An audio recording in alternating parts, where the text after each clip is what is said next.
Level 2 dari game kapitalisme ini kita udah naik ke tangga yang kedua, yaitu pekerja terampil. Ini masih nuker waktunya untuk skill, tapi pekerjaan yang dikeluarkan, ya value yang dikeluarkan ke dunia itu lebih terampil.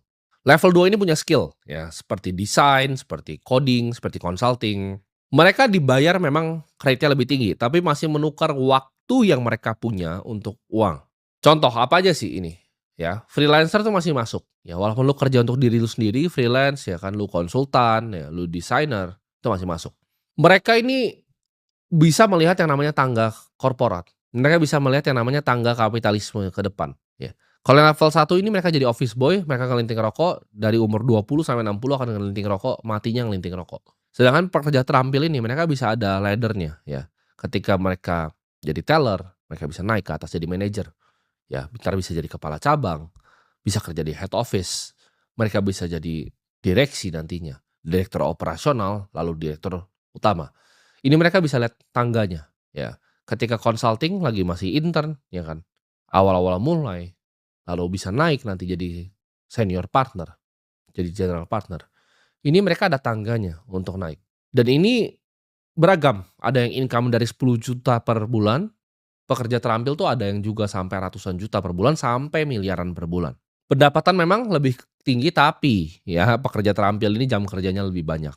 Mereka itu masih bergantung penuh ke kliennya atau para pemberi kerja. Nah ini saran gua untuk para pekerja terampil, kalau kalian mau jadi pekerja terampil, itu carilah memang yang paling besar dibayarnya sama market, yang paling dihargai sama market, dikasih value paling tinggi sama dunia ini. Gue selalu advokat kalau gue punya teman nanya, "Oke, saya mau jadi pekerja terampil apa?"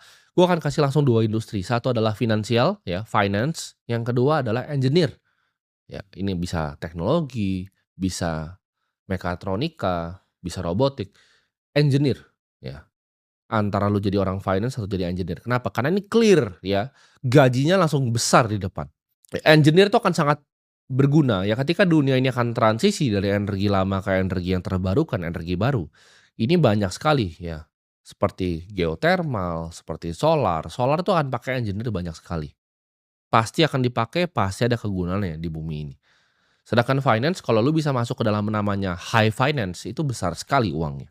Pekerjaannya, gua sebut di venture capital, di private equity, apalagi di hedge fund, itu besar sekali uangnya. Kalau lu intern ya, lu jangan bayangin seperti di sini, ya kan. Lu misalnya intern di perusahaan internasional di Indonesia, gajinya mungkin paling tinggi itu 7,5 juta.